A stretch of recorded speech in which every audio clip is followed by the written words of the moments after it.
All right, let's dive in. Today, we're tackling a topic that's both glamorous and a little bit controversial. Ooh, sounds intriguing. It is. We're talking about those iconic Dallas Cowboys cheerleaders. The DCC. Okay, I'm already interested. Right. I mean, who isn't fascinated by them? The boots, those smiles, the incredible That's routines. like a classic American image. But I bet there's a lot more to it than meets the eye. Exactly. And that's what we're here to uncover. We're going beyond the glitz and glam to see what really goes on behind the scenes. Ooh, like peeking behind the curtain? I love it. Right. So, to guide our deep dive, we've got this really interesting article from TextCollet. Oh, yeah, I read that one. It was talking about that Netflix documentary, America's Sweethearts. Yes. And the article called it get this, a surprisingly infuriating portrait of the ultimate pink-collar job. Pink collar job. Okay, now I'm really curious. Me too. Yeah. Honestly, I wasn't totally sure what that meant at first. Like, what makes being a Dallas Cowboys cheerleader a pink-collar job? Well, think of it this way. Pink collar jobs are often roles that have been traditionally filled by women. No, I'm following. So things like teaching, nursing, secretarial work. Yeah, those kinds of jobs. And historically, these jobs haven't been valued as highly as other professions. Leading to, Lower pay, fewer benefits, sometimes a lack of respect. You get the picture. so are they saying that being a Dallas Cowboys cheerleader is like being a teacher or a nurse? I mean, those are tough jobs. In a way, yeah. The article makes some interesting parallels. For one, it highlights the incredible athleticism of these women. Oh, absolutely. I mean, have you seen their routines? They're amazing athletes. Right. And the article specifically mentions the thunderstruck routine as an example. Oh, yeah, that one is intense. The stamina they need, the precision, those jump splits. It's clear these women are elite athletes. Seriously, I get tired just watching them. Mhm. But okay, so if they're so talented, where does the pink collar part come in? Well, that's where it gets really interesting. Because alongside that incredible athleticism, there are these incredibly strict beauty standards. Oh, right. I've heard about that. The pressure to look a certain way. Exactly. The article talks about the pressure to maintain a specific body type, the constant scrutiny of their appearance, I can only imagine. Like being judged on their looks as much as their performance. and even more than their performance sometimes. The article even mentions things like comments about their makeup not being quite right. Wow. You know what strikes me about that? You'd never see NFL players facing that kind of scrutiny over their appearance. It's a double standard, isn't it? A huge one. And it raises a really important question. Are we inherently valuing women's athletic achievements differently? Like, are we more focused on their looks than their skills? It's something to think about. It makes you wonder how deep those societal expectations run, right? Absolutely. And this isn't just some abstract concept either. The article gets into the nitty-gritty reality of being a DCC, like the pay. Yeah, let's talk about that. Because from what I've heard, the pay disparity is pretty shocking. It is. Their article even quotes a former DCC member who said she made about the same as a full-time Chick-fil-A worker. No way, seriously. Yep. And think about the millions that NFL players are earning for a job that's arguably, less physically demanding. It's kind of mind-blowing when you put it like that. Right. And the article highlights how this goes back to that whole pink collar idea, that society tends to undervalue work that's traditionally done by women. Even if it takes incredible skill and dedication, Yeah. like with the DCC. Exactly. So we have this America's Sweethearts image on one hand, and then this very different pink collar reality on the other. It's fascinating, right? It is. It's like we're so caught up in the glitz and the glam that we don't stop to think about the implications. And that's where the documentary America's Sweethearts comes in. The director, Greg Whiteley, has a reputation for going deeper than the surface. Oh, yeah, he directed Last Chance U and Cheer, right. Yep. And he's really good at showing the human stories behind the competition. And in this case, it's not always pretty. Okay, so we've got this incredible athleticism, these strict beauty standards, and this shocking pay gap. What else does the documentary reveal?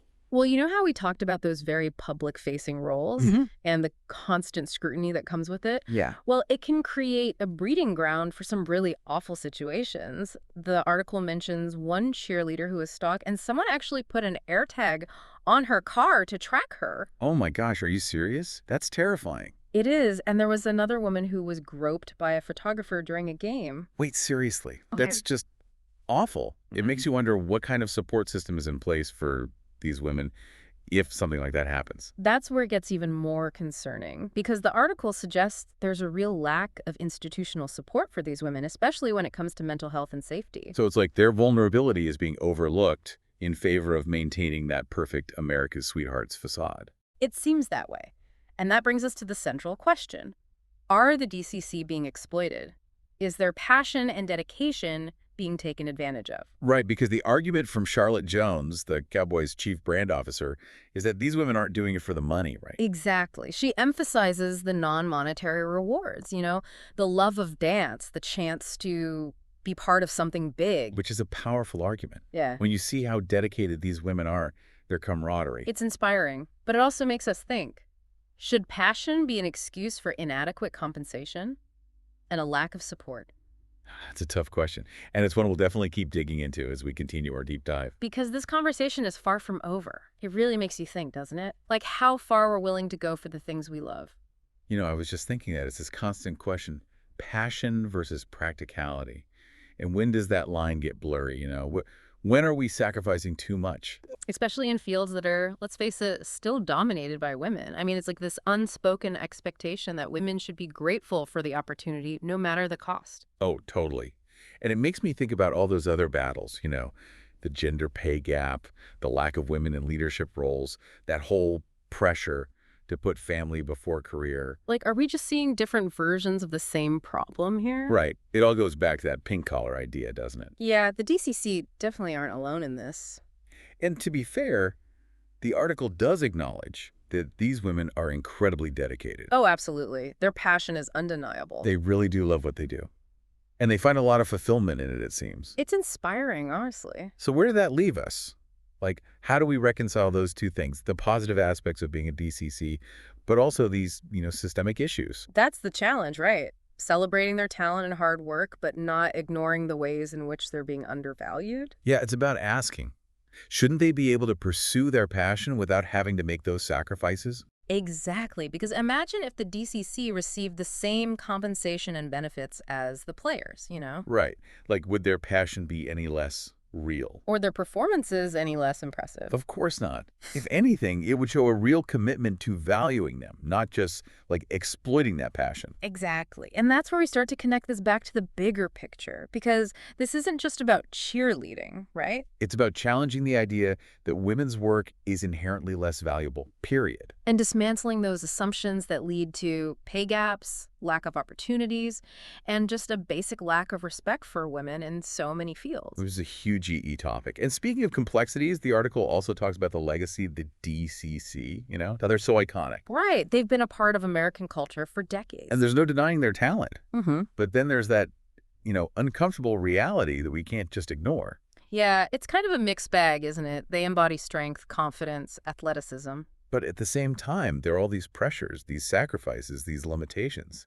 And one thing the article points out is that the documentary itself, while it is insightful, it doesn't really dive into all of these complexities. Like, it mentions the racial dynamics within the squad. Oh, right.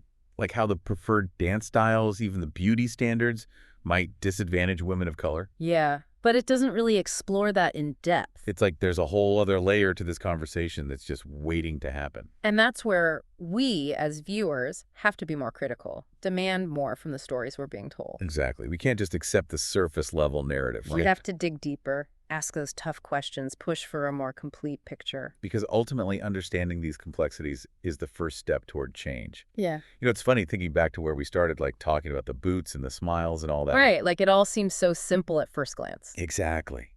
And now look at us. We've gone so deep down this rabbit hole, uncovering all these complex issues. It's really made me think.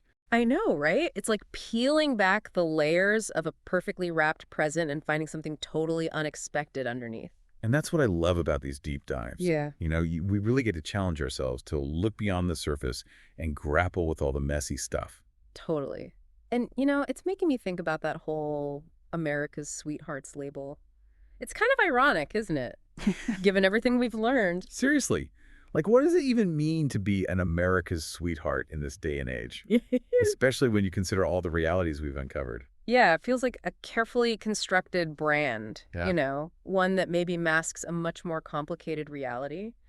And it makes you wonder about our role in all of this, right? Like, how do we as consumers contribute to perpetuating these idealized images? It's easy to get caught up in the glitz and glam, for sure. But maybe it's time we started asking tougher questions about what's happening behind the scenes. And again, this isn't just about the DCC. This pattern pops up in so many industries, especially those where women are the majority. It's like there's this unspoken expectation that women should just be grateful for the opportunity, regardless of the personal cost. And that's what we need to challenge. It's not about saying they shouldn't be passionate or dedicated, Right. It's about demanding better treatment, better pay, better support. The whole package. because they deserve it, just like anyone else who pours their heart and soul into their work. So as we wrap up, I keep coming back to this question. What do we do with all this information? Now that we've had this deep dive. What's the takeaway for us, the listeners? Well, maybe it's about awareness, right? Next time you see those DCC boots and uniforms, maybe you'll remember the stories we've talked about today. Yeah, or maybe it'll spark some critical thinking in other areas of our lives too. Like, where else are we seeing this pattern play out? Where is passion being exploited? Where are women's contributions being undervalued? The key is to stay curious. Don't just accept the surface level. Dig a little deeper. Ask questions, challenge those assumptions, and most importantly, demand better for ourselves and for everyone else. Because remember, real change starts with awareness. By having these conversations, we're taking a step in the right direction. So, to all our listeners out there, next time you encounter an America's sweetheart, take a moment to think about the complexities that might be hidden beneath the surface. There's always more to the story than meets the eye. And that's what makes these deep dives so rewarding, right? Absolutely. Keep questioning, keep learning, and keep those conversations going. That's all for today, folks. But keep diving deep. We'll see you next time.